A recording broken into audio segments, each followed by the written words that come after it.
Imbalance, یہ سب چیزیں فساد میں آتی ہیں، اور اس کو جو ٹھیک کرنے والے کام ہیں وہ ہی عمل صالح کہلاتے ہیں، کیونکہ پیچھے ہم عمل صالح کا ایمانی کے تعلق سے ذکر کرتے آ رہے ہیں کہ الا الذین آمنوا وعملوا الصالحات، اور پچھلے سیشنز میں نے یہ بات کہی تھی کہ ایمان کے ساتھ عمل صالح جڑ کے آتا ہے، اور عمل صالح ہی وہ اچھے اعمال ہیں، اچھے کام ہیں جن کی قرآن وضاحت کرتا ہے کہ جن کے نتیجے میں نہ صرف یہ کہ وہاں پہ وقتی طور سے نتائج اچھے آتے ہیں، بلکہ کرنے والے کی اپنی ذات میں گروتھ ہوتی ہے، اس کے سیلف میں، اس کے نفس میں، اس کی اسپریچولیٹی میں گروتھ ہوتی ہے، اور اس کے نتائج یہاں دنیا سے لے کے آخرت تک اسے اچھے ہی ملتے ہیں۔ تو یہاں اس کو سمجھنا ضروری ہے کہ اللہ تعالیٰ نے جس فساد کو پھیلانے سے منع کیا ہے وہ فساد ہے کیا، کیونکہ عمل صالح اگر ایمان کا جز ہے، ایمان کا حصہ ہے، اور قرآن کا ایک بہت بڑا حکم ہے عمل صالح، تو عمل صالح ہر اس عمل کو کہتے ہیں جو کسی بھی فساد کو ٹھیک کرنے کا عمل ہے، یعنی کسی بگاڑ کو ٹھیک کرنے کے کام کو عمل صالح کہتے ہیں۔ اور اگر عمل صالح کرنے والوں کو قرآن مصلحین کہتا ہے تو اس کو ذہن میں رکھیں کہ اس نوعیت سے اگر ہم دیکھیں تو قرآن میں لوگوں کو دو گروپس میں بانٹا گیا ہے: مفسدین، جو کسی نہ کسی طرح کا بگاڑ، خرابی، انتشار، جھگڑا پیدا کرتے رہتے ہیں، اور مصلحین، جو اس کو ٹھیک کرتے رہتے ہیں۔ اور مسلمین کو مصلحین کہا جاتا ہے، اور یہ ایکسپیکٹڈ ہے کہ جو مومن ہوں گے وہ مصلحین ہوں گے، کیونکہ وہ عمل صالح کرنے والے ہیں۔ اب تھوڑی سی فساد پہ گفتگو کرتے ہیں، خاص طور سے آج کے کنٹیکسٹ میں، آج کے زمانے میں فساد کتنی طرح کے ہوتے ہیں۔ دیکھیے، پہلا فساد جو ہوتا ہے وہ ہماری زبان سے ہوتا ہے، ہماری بول چال سے ہوتا ہے، ہم یا کہتے ہیں کیسے کہتے ہیں۔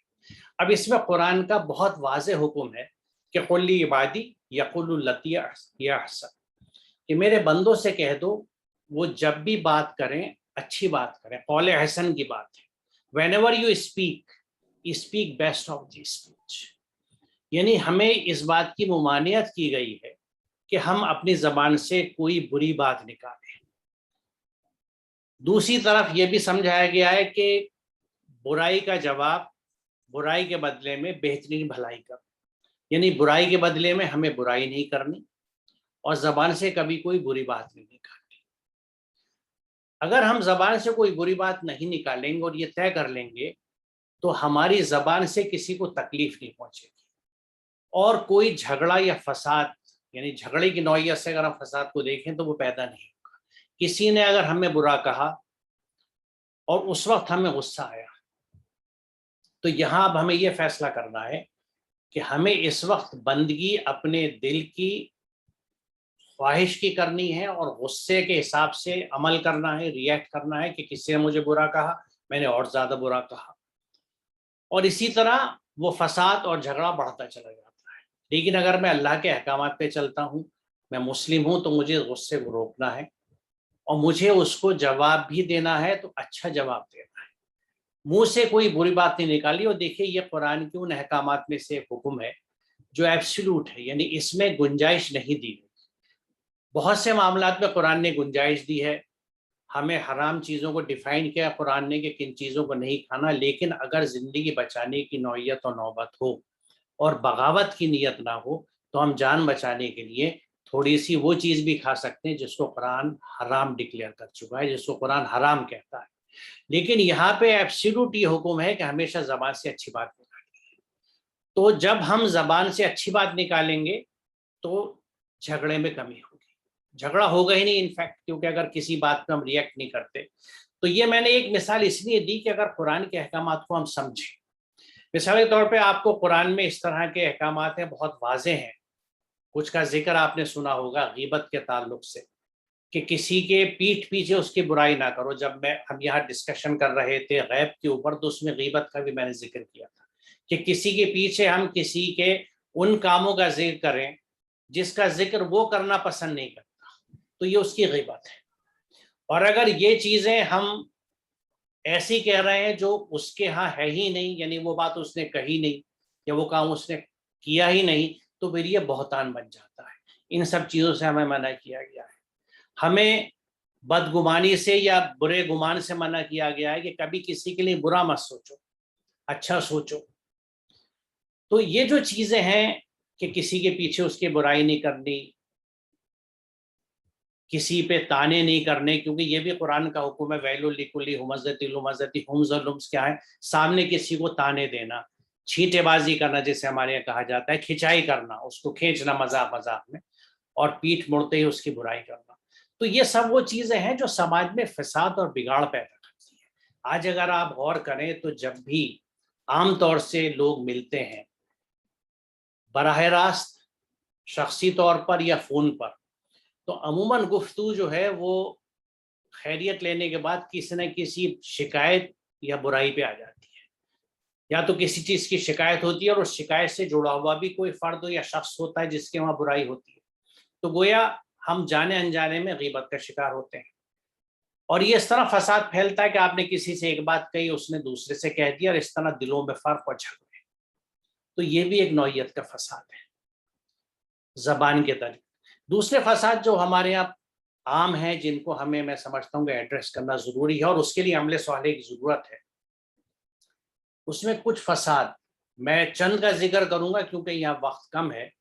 آج کے دور کے سب سے بڑے فسادوں کو اگر آپ دیکھیں تو اس میں ایک ناانصافی کا فساد ہے, انجسٹس کا فساد ہے, جس میں کئی سطح پر انجسٹس ہوتا ہے.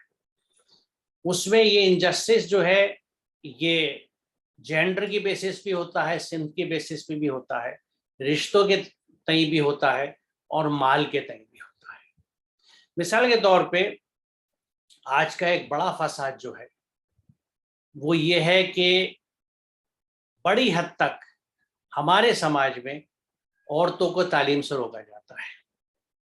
بچی تھوڑی سی بڑی ہوئی, اس کو ہم نے شادی کی فکر کرنی شروع کر دی. یہاں ہم نے یہ نہیں سوچا کہ کیا یہ بچی اپنی تعلیم سے, اپنی تربیت سے اس قابل ہو گئی, اس لائق ہو گئی کہ یہ ایک ماں بن سکے, یعنی ایک بچہ جو اس کی گود میں اللہ دے اس کی تربیت کر سکے, اس کی ذہن سازی کر سکے, اس کی شخصیت بنا سکے. یہاں پہ جب تربیت کے پہلو کم رہ جاتے ہیں تو جو بچے بنا تربیت کے پلتے ہیں یا کم تربیت کے پلتے ہیں, ان کی اکثریت ہوتی ہے جو سماج دشمن عناصر کی شکل میں ہمیں نظر آتے ہیں. تو گویا ڈیفیکٹو پیرنٹنگ, ماں باپ کی بچوں کی طرف سے لاپرواہی, خاص طور سے تربیت کے تعلق سے, یہ آج کا بہت بڑا ایک فساد ہے. اس لیے کہ اگر شخصیت سازی ماں کی گود سے شروع ہوتی ہے, اور اس تربیت کا ایک بہت اہم پہلو یہ ہے کہ اس کو ایک اچھا انسان بنائے, اسے سب سے محبت کرنا سکھائے, اسے اچھے معاملات داری سکھائے. یہ چیزیں اگر تربیت میں نہیں آتی تو کچھ وہ لوگ پیدا ہوتے ہیں, وہ لوگ بڑے بنتے ہیں جن کی اکثریت سماج میں نظر آتی ہے. مال کی محبت کے تحت جو فساد ہمارے یہاں پھیلے ہوئے نظر آتے ہیں, ان میں سر فہرست جو فساد ہے وہ جہیز کی لعنت ہے, کہ ہر شخص یہ چاہتا ہے کہ میری بچی کا رشتہ ایسی جگہ پہ ہو جہاں زیادہ سے زیادہ مال و دولت مل سکے. تو جو لوگ اپنے بیٹوں کے لیے لڑکی کی تلاش کرتے ہیں, ان کی کوشش ہوتی ہے کہ ہم ایسے مالدار گھرانے سے لڑکی لائیں جو بہت سارا مال لا سکے.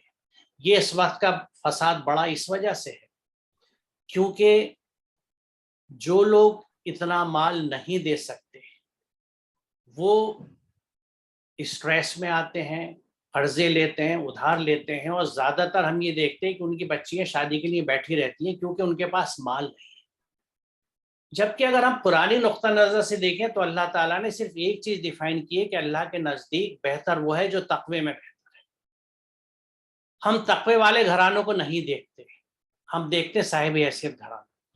اس کی وجہ سے جو فساد ہمارے سماج میں پھیلا ہے, جس کے نتیجے میں ہم دیکھتے ہیں کہ بچیوں کی شادی نہیں ہوتی, ان کی عمر بڑی ہو جاتی ہے, اور بہت سے سماجی مسائل پیدا ہوتے ہیں جو اس سے جڑے ہوتے ہیں. تو یہ مسئلہ, اور اس میں دیکھیں یہ جو جہیز کا معاملہ ہے جس کو میسر کہا جاتا ہے, تو جہاں پہ قرآن کریم نے خم کو منع کیا ہے, ممانعت کی ہے, وہاں میسر سے منع کیا ہے. میسر محض جوئے کا نام نہیں ہے بلکہ ہر مفت ہاتھ آئی دولت، ایزی منی میسر کا حصہ ہے. تو یہ جہیز بھی میسر کا حصہ ہے، کیونکہ بنا محنت کے ہم اس کو حاصل کرتے ہیں، اور یہ ایکسپلائٹیشن ہے، یہ استحصال ہے کسی خاندان کا، کسی گھرانے کا، جس کی کوئی وجہ نہیں ہوتی، جس کی کوئی سند موجود نہیں ہے، نہ قرآن میں موجود ہے، نہ رسول اکرم صلی اللہ علیہ وسلم کے زمانے میں یا اس کے بعد. یہ ایک فساد ہے جو مال کی دولت میں پیدا ہوا ہے، اور اس وقت کا اتنا بڑا ہے کہ لوگ سمجھتے ہوئے بھی اس سے نہیں رک پاتے. تو آج کے ان فساد کا تدارک عملی طور سے کرنے کے لیے عمل صالح کی ضرورت ہے. یعنی تدارک کس طرح سے ہو کہ ہم اس کو ختم کرنے کی کوشش کریں، اور اس کے لیے سب سے پہلی مثال ہم بنیں، ہمارے گھرانے بنیں. ہم اپنے بچوں کی شادی ایسے گھرانوں میں کریں، ایسی لڑکیوں سے کریں جہاں مال نہ ہم لیں نہ ملتا ہو. ہماری کنڈیشن یہ ہو کہ ہمیں اچھی لڑکی چاہیے، تعلیم یافتہ چاہیے، تربیت یافتہ چاہیے، تاکہ وہ ہماری اگلی نسل کو اچھا ٹرین کر سکے، اچھی تربیت دے سکے. اور یقیناً اس میں ایک بڑا پہلو تو یہ ہے کہ اگر ہمیں متقی گھرانے مل سکے، لیکن ہماری ترجیحات میں مال نہیں ہونا چاہیے. فساد کا ایک اور پہلو جو ماحول کے تعلق سے وہ بہت ضروری ہے، بڑا اہم ہے. ماحول میں کسی بھی طرح کی خرابی پیدا کرنا، توازن کو بگاڑنا آج کا ایک بہت بڑا چیلنج ہے، اور اس طرف ہماری توجہ نسبتاً کم ہے. ہم عموماً یہ دیکھتے ہیں کہ ہماری مارکیٹوں میں دکاندار اپنے کوڑے سڑک پہ پھینکتے ہیں، گھروں کے کوڑے بازار میں پھینکے جاتے ہیں، گلیوں میں پھینکے جاتے ہیں، خالی پلاٹوں میں پھینکے جاتے ہیں. گھر کا پانی جو ہے اس کا پراپر ہم نکاس نہیں کرتے، وہ نالی گلی میں ایسی چھوڑ دی کھلی. ہم یہ بھول جاتے ہیں کہ یہ سارا کوڑا کچرا، یہ پانی جب سڑتا ہے تو اسی میں بیماریاں پیدا ہوتی ہیں. آج دیکھیے مچھروں کی بیماریاں اتنی زیادہ کیوں پھیل رہی ہیں. ابھی اس موسم میں ہندوستان میں ڈینگی، انسیفلائٹس، بہت سی مچھر کی بیماری ہیں، ملیریا سے بھی آگے بڑھ کے آج پیدا ہو رہی ہیں. کیونکہ یہ مچھر کہاں سے آ رہا ہے؟ وہی چاروں طرف جو گندے پانی ہم نے پھیلا دیے، اور کسی عمل صالح کرنے والے نے اس پانی کو صاف کرنے کے لیے کوشش نہیں کی، نہ انفرادی طور پر نہ اجتماعی طور پر. ہم انتظار یہ کرتے ہیں کہ سرکاری محکمہ آئے گا، اس پانی کو صاف کرے گا، کچرے کو صاف کرے گا. وہ آئیں یا نہ آئیں، کب آئیں، وہاں جراثیم پیدا ہوتے ہیں، مچھر پیدا ہوتے ہیں، اور اس سے بیماری جو پھیلتی ہیں وہ ہمیں بھی متاثر کرتی ہیں اور سب کو متاثر کرتی ہیں. اگلی سلائیڈ کی طرف چلتے ہیں. یہاں پہ اللہ تعالیٰ نے ایک بہت یہ واضح بات کہی ہے کہ وَلَا تُطِيعُوا أَمْرَ الْمُسْرِفِينَ. جو لوگ فضول خرچی کرنے والے ہیں ان کو دیکھ کے ان کی اطاعت سے باز آ جاؤ، یعنی ڈونٹ فالو دیم. کرنا کیا ہے کہ اللہ کا تقوی اختیار کرو، اللہ کے احکامات پہ چلو، اللہ نے جو کرنے کو کہا ہے وہ کرو. And don't follow the extravagants. جو پیسہ اڑانے والے ہیں، فضول خرچی کرنے والے ہیں، ان کے پیچھے نہ چلو. اب اس آیت کی روشنی میں، کیونکہ یہ قرآن وضاحت سے یہ بات کہتا ہے کہ یہ مسرفین جو ہیں، یہ پیسہ ضائع کرنے والے، شو بازی کرنے والے، دکھاوے کرنے والے، ان کے لیے قرآن کہتا ہے کہ الذین یفسدون فی الارض، یہ زمین میں فساد پھیلاتے ہیں، ولا یصلحون، یہ کوئی اصلاح کا کام نہیں کرتے. تو جب قرآن یہ کہہ رہا ہے کہ یہ جو بیجا پیسہ خرچ کرنے والے لوگ ہیں، پیسے کو ضائع کرنے والے لوگ ہیں، یہ فساد پھیلا رہے ہیں، یہ کوئی اصلاح نہیں کرتے، ان کو فالو مت کرو. لیکن ہماری اکثریت ان کو فالو کرتی ہے. کس طرح فالو کرتی ہے؟ ہم اپنے آس پڑوس میں دیکھتے ہیں کہ فلاں شخص کا مکان کتنا بڑا ہو گیا، اس کا مکان کتنا خوبصورت ہے، اس کا ڈرائنگ روم کتنا خوبصورت ہے، اس کی کارپیٹ کہاں کی آئی ہے، اس کا فرنیچر اور اس کی کراکری کہاں کی آئی ہوئی ہے، پھر اس کے گھر میں کتنی گاڑیاں ہیں، کتنے نوکر چاکر لگے ہوئے ہیں. تو جو لوگ، یعنی ہم اپنی نظر ان لوگوں کی طرف ڈالتے ہیں جو آلریڈی زمین پہ فساد پھیلانے والے ہیں. اسی طرح رسم و رواج جو شادی بیاہ میں ہوتا ہے، فلاں صاحب نے شادی کری، ہم ذکر کرتے ہیں بڑی یعنی شان کے ساتھ کہ دیکھیے فلاں صاحب نے کیا شادی کری تھی، 2 کروڑ کی شادی کری تھی، 4 کروڑ کی شادی کری تھی. اور ہمارا دل نہیں ڈرتا کہ ہم کس چیز کی تعریف کر رہے ہیں، کسے اپریشیٹ کر رہے ہیں. اس طبقے کو، ان لوگوں کو اپریشیٹ کر رہے ہیں، سوسائٹی کو، سیکشن کو اپریشیٹ کر رہے ہیں جن کو قرآن نے مفسد کہا ہے، مصلح نہیں کہا. مصلحین مومنین و مسلمین ہوتے ہیں، مفسدین ظاہر ہے نہ مومن ہے نہ مسلم ہے، کیونکہ وہ اللہ کے باغی ہیں، اللہ کے احکامات سے بغاوت کرتے ہیں، وہ پیسے کو ضائع کرتے ہیں، اللہ کی نعمتوں کو، وسائل کو دکھاوے میں، شو بازی میں ضائع کرتے ہیں. تو یہاں ہمیں یہ سمجھنا چاہیے کہ ہم ایک دوسرے سے جو ریس، کیونکہ قرآن نے اس بات میں بھی وضاحت سے کہا ہے اس بات کو کہ تم خیر کے کاموں میں ایک دوسرے سے سبقت لے جانے کی کوشش کرو، compete with one another for doing good. اچھے کاموں کے لیے ایک دوسرے سے کمپیٹ کرو کہ اچھا آج انہوں نے، آپ نے دیکھا کہ کوئی صاحب لنگر بانٹ رہے ہیں، اچھا چلیے یہ لنگر بانٹ رہے ہیں، میں بھی لنگر بانٹتا ہوں، میں کوشش یہ کرتا ہوں کہ میں ان سے زیادہ بانٹ سکوں، لیکن اس میں بھی پازیٹیوٹی ہونی چاہیے، اس میں جذبہ یہ نہیں ہونا چاہیے کہ اچھا میں ان کو نیچا دکھاؤں گا، وہ اتنا لنگر بانٹتے تھے میں اس سے زیادہ بانٹوں گا، یہ سوچ غلط ہے۔ مجھے کوشش یہ کرنی ہے کہ یہ اللہ کے بندے بن رہے ہیں، بڑی اچھی بات ہے، میں بھی کوشش کرتا ہوں تاکہ میں بھی اپنے رب کا مقرب بن سکوں، اس کے احکامات پہ عمل کر سکوں، جیسے اس نے کہا ہے کہ مسکین کو کھانا کھلانا ہماری ایک بڑی عبادت ہے، تو میں بھی اس پہ عمل کروں۔ کسی نے کسی کے بچوں کے لیے امتحان کی فیس جمع کری، داخلے کی فیس جمع کری، کسی مستحق غریب بچی کی شادی کری، تو آپ اس سے موٹیویٹ ہوئیے۔ آپ موٹیویٹ ایسے کیوں ہوتے ہیں کہ اس کے پاس آڈی ہے تو مجھے بھی آڈی لے لینی چاہیے؟ ہم یہ کیوں نہیں دیکھتے کہ اس آدمی نے، اس شخص نے 6 بچیوں کی شادی کرائی، مجھے بھی کرانی چاہیے، میں بھی کچھ کروں۔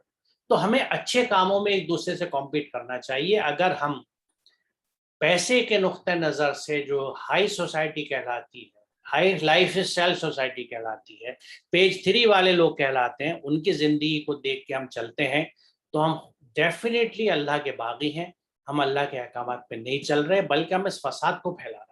کیونکہ اس فساد کو پھیلانے کی بات یہ ہے کہ دیکھیے کوئی بھی خاندان ایسا نہیں ہے جس میں 100% خوشحال لوگ، کچھ مالی طور سے مضبوط ہوتے ہیں تو کچھ کمزور ہوتے ہیں۔ اب جو مالی طور سے مضبوط ہیں وہ اپنی شادی بہت گرینڈ لیول پہ کرتے ہیں، بڑے بڑے شادی ہاؤس لیے جاتے ہیں، کئی لاکھ کی ان کی بکنگ ہوتی ہے، کھانے انواع اقسام کے دیے جاتے ہیں۔ اب وہ لوگ بھی خاندان کا حصہ ہیں، جب وہ شریک ہوتے ہیں تو ان کے وہ بچے جن کی بڑے ہو کے شادی ہونی ہے، وہ خود اور ان کے گھر کی عورتیں، وہ سب اس شادی کو دیکھ کے آنکھیں بھی ان کی چکا چوندھ ہوتی ہے، اور یہ دل میں خواہش اٹھتی ہے کہ ہم بھی اپنے بچوں کی شادی ایسی کریں۔ اب شادی ایسی کرنے کے لیے وہ کبھی اپنے مردوں پہ دباؤ ڈالتی ہیں، اور مرد بھی کچھ ایمان کے کمزور ہوتے ہیں تو وہ غلط راستوں پہ نکل کے کچھ آمدنی کرنے لگتے ہیں، غلط ذرائع سے آمدنی اکٹھی کرتے ہیں، کرپشن کریں گے، رشوت لیں گے، چوری کے دھندے کریں گے، پیسہ اکٹھا کریں گے تاکہ بچوں کی ایک بڑی شادی کر سکیں، ایک گرینڈ سیریمنی کر سکیں۔ تو یہ تحریک ان میں کہاں سے پیدا ہوئی؟ کیونکہ آپ نے ایسی شادی کری اس خاندان میں جس کو دیکھ کے لوگوں کو لگا بھائی ہم بھی ایسی کریں۔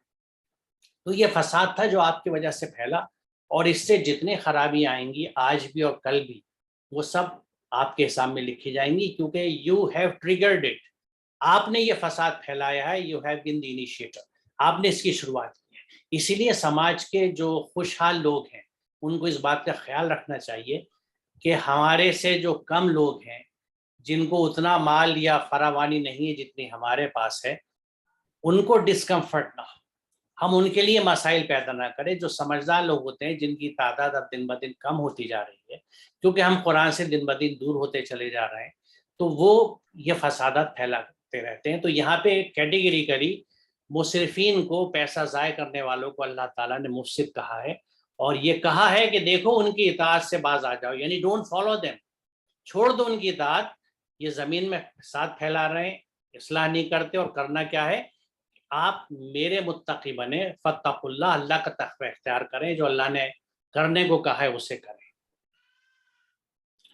یہاں بالکل واضح حکم ہے اللہ تعالیٰ کا کہ وَلَا تُفْسِدُوا فِي الْأَرْضِ بَعْدَ إِصْلَاحِهَا، اس زمین پہ فساد مت پھیلاؤ جبکہ اس کی اصلاح کری جا چکی ہے، ہو چکی ہے۔ ذالکم خیر لکم ان کنتم مومنین، غور فرمائیں اس پہ، اسی میں تمہاری بھلائی ہے اگر تم واقعی مومن، ان کنتم مومن، اگر تم واقعی مومن ہو تو تمہاری بھلائی اسی میں کہ فساد نہ پھیلاؤ، یعنی جو مومن ہوگا وہ کسی قسم کا فساد نہیں پھیلائے گا، بلکہ وہ قوم مصلحین کا حصہ ہونے کی وجہ سے اس فساد کو دور کرے گا۔ وہ زبان سے فساد نہیں پھیلائے گا، اپنے ہاتھ پیروں سے فساد نہیں پھیلائے گا، اپنے ہاں کے کسی فنکشنز کے ذریعے فساد نہیں پھیلائے گا، اپنے مال کے ذریعے فساد نہیں پھیلائے گا، اپنے علم کے ذریعے سے نہیں، جو کچھ ریسورسز اور رزق اللہ نے اس کو دیا ہے اس کو وہ اللہ کے احکامات کے حساب سے خرچ کرے گا تاکہ فساد نہ پھیلے۔ تو یہ جو فساد ہے یہ بہت، کیونکہ اسی کی وجہ سے پورے بگاڑ سماج میں آتے ہیں. میں نے چند مثالیں آپ کو دی ہیں, آپ یقین جانیں اتنی ساری ہیں کہ یہ وقت اس کے لیے کم پڑے گا, لیکن میں نے چند باتیں تاکہ باقی آپ خود سوچ سکتے ہیں. ہر وہ چیز جو سماج میں بگاڑ پیدا کر رہی ہے وہ فساد کا حصہ ہے. اب یہاں یہ کہا گیا ہے کہ کیا ہم ان لوگوں کو جو ایمان لائے اور صالح اعمال کرتے رہے, الذین آمنوا وعملوا الصالحات, ایمان لائے اور عمل صالح کرتے رہے, ان کو زمین میں فساد کرنے والوں کو جیسا مت کر دیں ان کو, یعنی کیا متقی اور فاجر کو ہم ایکسا کر دیں؟ اللہ تعالیٰ کلیئرلی کہہ رہا ہے کہ جو لوگ اللہ کے تقوی پر ہیں وہ کبھی بھی تقوی چھوڑنے والوں کے ہم پلہ نہیں ہو سکتے, برابر نہیں ہو سکتے, یعنی ان کے درجے کو پہنچ ہی نہیں سکتے. کہاں جنتی لوگ اور کہاں جہنمی لوگ. یہ کلیئر کٹ یہاں پہ اشارہ ہے اس بات کا کہ اللہ تعالیٰ کبھی بھی دونوں کو, وہ کچھ بھی کر لیں, جب قرآن نے یہ کہہ دیا دیکھیے کہ عمل صالح کرنے والے اور فساد پھیلانے والے ایک سے نہیں ہو سکتے, اللہ ان کو ایک سا نہیں کرے گا, تو یعنی نہیں کرے گا. بھلی فساد پھیلانے والا کچھ بھی سوچ لے کہ میں یہ کر لوں گا, میں وہ کر لوں گا, مجھے معافی مل جائے گی, مجھے چھٹی مل جائے گی, نہیں ملے گی. ہاں, قرآن جو بات کہتا ہے کہ جو توبہ کر کے اپنی اصلاح کر لے, تابو وصلحو کا فلسفہ ہے قرآن کا. صرف توبہ کرنے سے بات نہیں بنتی کہ اکثر لوگ غلط کام کیا, توبہ کر لی, پھر کیا, پھر توبہ کر لی. قرآن منع کرتا, آپ دل سے ایسی توبہ کریں, اس کی اصلاح کر لیں اور پھر دوبارہ وہ کام نہ کریں, تو وہ توبہ قابل قبول ہوتی ہے, اور اس سے آپ اپنے اعمال میں تبدیلی کریں, عمل صالح کی طرف لوٹیں, جیسے پچھلے سیشن میں ذکر کیا گیا تھا. تو یہ دونوں طبقات قرآن نے بالکل کلیئرلی الگ الگ بتائے. بہت شکریہ. چلیے طارق صاحب آپ اگلی آیت ہم لیتے ہیں. نہیں ڈاکٹر صاحب, بہت بہت شکریہ اس وضاحت کے لیے, کیونکہ بظاہر ایسا محسوس ہوتا ہے کہ فساد کی حقیقت کو اگر ہم سب لوگ سمجھ جائیں تو بہت ساری چیزیں جن کو ہم دوسروں کے لیے سمجھتے ہیں وہ خود اپنی زندگی میں اصلاح کر سکتے ہیں. کیونکہ بظاہر ایسا ہے کہ فساد کو ہم سمجھتے ہیں محض جھگڑا, دو لوگوں میں یا سماج کے دو حصوں میں اگر جھگڑا کوئی ہو گیا اس کو ہم کہتے ہیں فساد. لیکن فساد جن چیزوں کی طرف بھی آپ نے اشارہ کیا کہ بچوں کی تعلیم وغیرہ وغیرہ, بہت ساری چیزیں جو سماج میں جن جن طریقوں سے بگاڑ آ سکتا ہے, اگر ان طریقوں پہ ہم نے غور نہیں کیا, ان سے بچنے کی کوشش نہیں کی, تو یہ فساد کی مختلف شکلیں ہیں. اس میں میں قطع کلام آپ کا, کیونکہ میں یعنی آپ سے بھی اور سب لوگوں سے جو اس میں میرے ساتھ جڑے ہیں یا آئندہ دیکھیں گے, معافی چاہتا ہوں کہ میری یادداشت کچھ ساتھ چھوڑتی ہے میرا. یہ ایک بہت اہم آج کے زمانے کا فساد جو ہے, جس کو ہم دین کے نام پہ کرتے ہیں, وہ یہ ہے کہ ہمارے پاس ایک واٹس ایپ کلپ آیا جس میں کہیں پہ کسی جگہ جھگڑے کی بابت ذکر ہے, کسی جھگڑے کو دکھایا جا رہا ہے, کسی مار پیٹ کو دکھایا جا رہا ہے, کہیں بظاہر کسی چیز کی بے حرمتی ہو رہی ہے جس کا تعلق دین اسلام سے ہے. ہم فوراً اس ویڈیو کو, اس کلپ کو شیئر کرتے ہیں اور لوگوں کی دینی حمیت کو للکارتے ہیں کہ اگر آپ مسلمان ہیں تو اس کو پھیلائیے. آپ بتائیے یہ کیا یہ فساد پھیلانا نہیں ہے؟ کہیں پہ اگر ایک بگاڑ ہوا ہے, خرابی ہوئی ہے, تو اس کو وہیں دبا دیجیے. الصلح خیر, قرآن کا حکم ہے.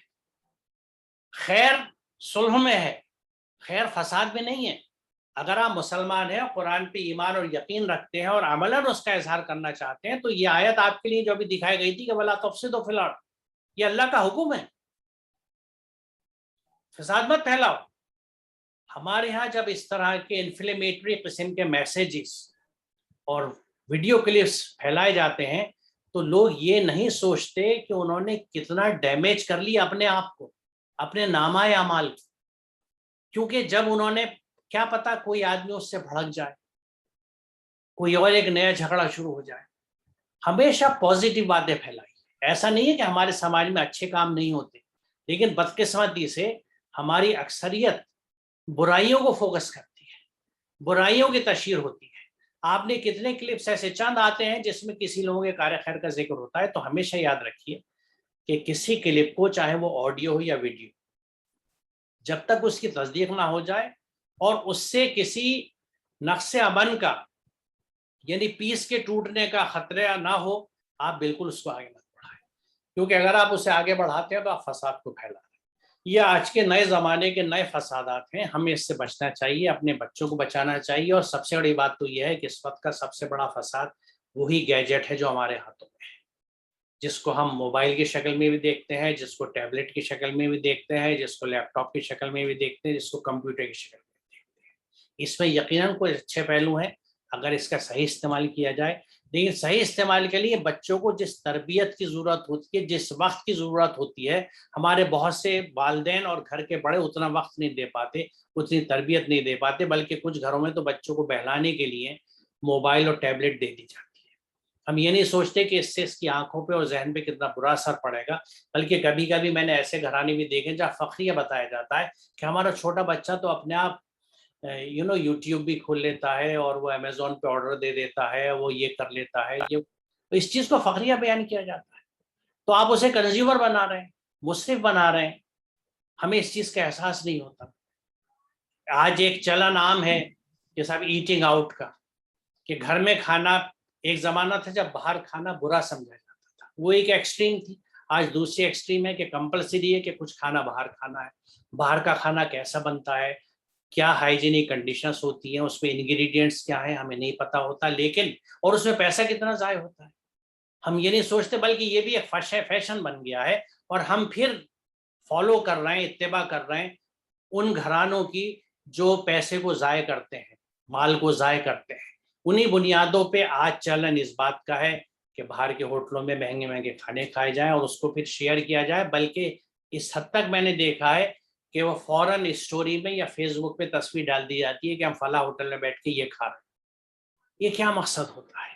ہم سوچتے نہیں ہیں، بالکل ایسا لگتا ہے کہ واقعی ہم لوگوں کے دماغوں پہ بھی تالے پڑ گئے، دلوں پہ بھی تالے پڑ گئے، and we have stop thinking. ہم نے سوچنا ہی بند کر دیا ہے، آنکھ بند کر کے چلے جا رہے ہیں جب تک کہ کسی گڈھے میں نہ گر جائے یا جب تک کہ عمر تمام نہ ہو جائے۔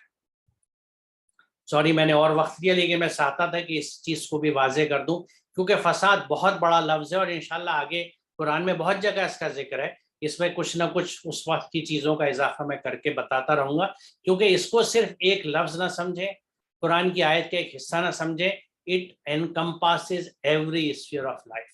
ہماری پوری زندگی کا احاطہ یا تو فساد کرتا ہے یا صلاح کرتا ہے، یا تو ہم مصلح بن کے رہتے ہیں یا مفسد بن کے رہتے ہیں۔ یہ بہت اہم چیز ہے۔ چلیے آگے چلتے ہیں۔